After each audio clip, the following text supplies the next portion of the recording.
Hi, my name is Ramona, and I would like to share some information regarding regarding HPV, also known as the Human Papilloma Virus. Did you know that we will all get HPV at some point in our lifetime? I don't mean like winning the lottery or getting a stimulus check. Oh no, the information that I am about to share with you will not only protect you, but will also protect your current and future children. After extensive research through medical reviewed articles using WebMD, and after speaking with a qualified medical professional in adolescent medicine, Dr. Zachary Jacobs from Stony Brook's Children's Services, I was able to gather enough information that I can pass along to you so that you can make an informed decision regarding the HPV vaccine. In addition, I'll be sharing information from Young Men's Health and youngmenshealth.org, a website developed by the Division of Adolescent and Young Adult Medicine at Boston Children's Hospital. Thank you very much, Dr. Jacobs, for that handout and your collaboration. HPV and the vaccine used to reduce the risk of getting HPV, called Gardasil 9, is something to consider for yourself and your adolescent children.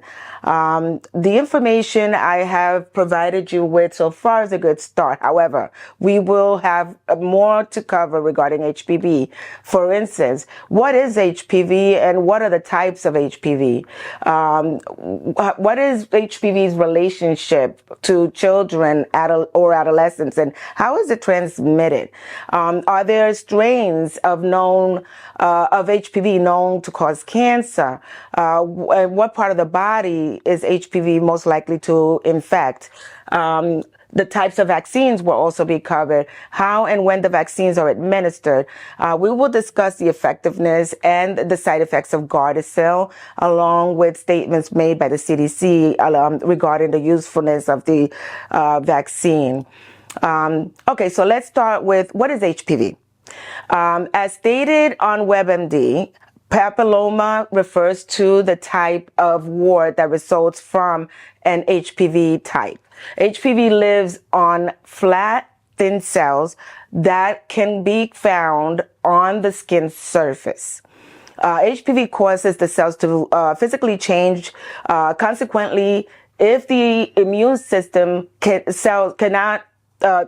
the immune system is not able to fight the virus, the infected cells will become tumors that can become cancerous later on in life. High-risk HPV types are commonly transmitted through various forms of sexual contact. There are 100 plus HPV strains. However, not all types of HPV cause cancers. Be mindful, HPV is classified by numbers like number 11, number 16, etc. Did you know that anyone is susceptible to get infected with the low risk HPV?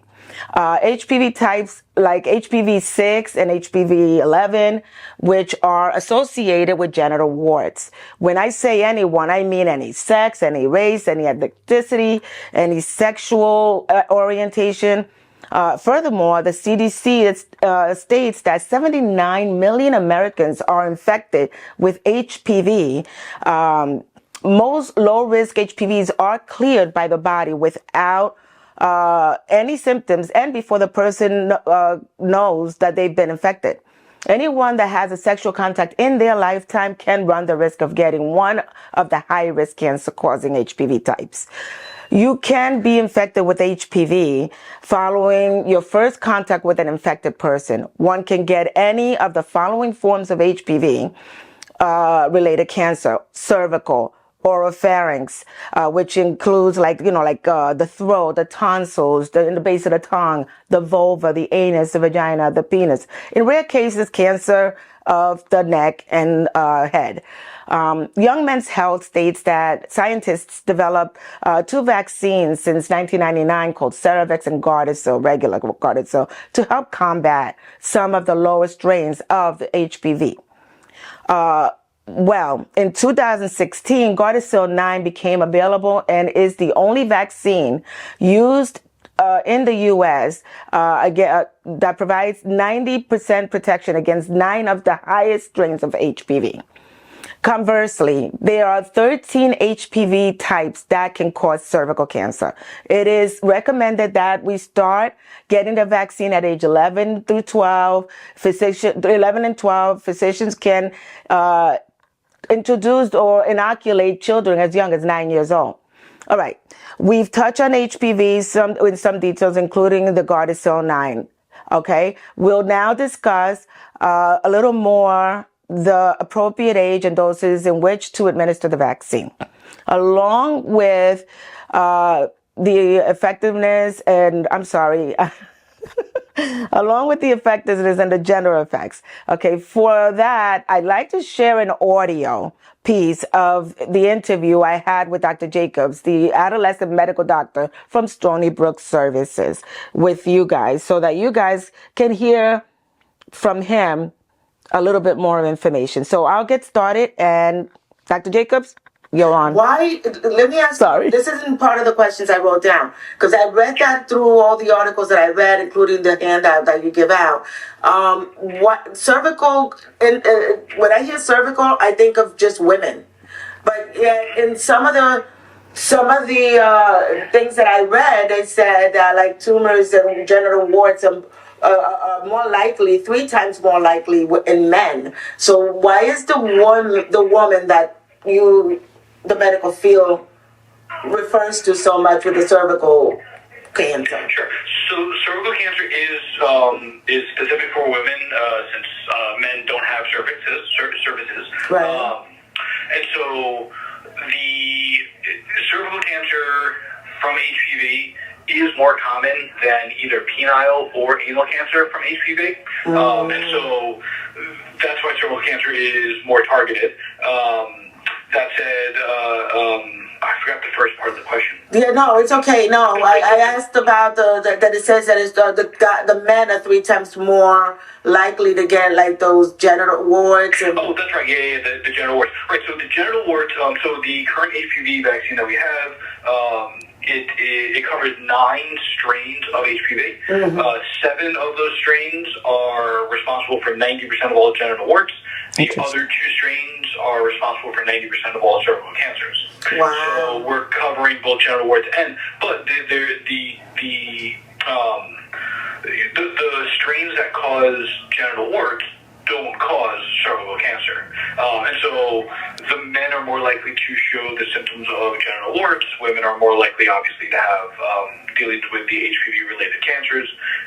So it's the same conversation, but slightly different. Okay. Thank you for breaking that up for me. Wow. In a medically reviewed article posted on WebMD on January 20th of 22, the following statements from the CDC regarding the usefulness of the vaccine. The CDC estimates that HPV will cause 36,000 cancers. The vaccine will prevent 32,000 of these cases in America. In addition, Dr. Rattini states that the CDC estimates that 11,600 Americans are diagnosed with head and neck cancers yearly. More common in people under 60 years of age, usually people in their 30s and 40s. I would like to mention that Gardasil 9 protects against 9 of the 13 cancer-causing HPV types in females. The vaccine is safe by FDA standard. All vaccines have effectiveness, and they also have side effects. Good news is that the side effects are similar to those of the flu. You'll feel pain, there's some swelling on the injection site. All right then, just want to get to the end of this, so I've given you enough information to provide you with so that you can feel more comfortable in making the decision whether to get the HPV vaccine and to give it to your children.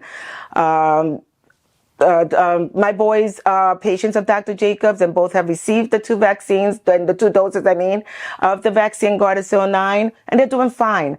Okay, and remember that condoms can reduce risks, but they're not perfect. So the takeaway is that HPV is a lot worse than getting the shot. So for more information, please speak to your doctor.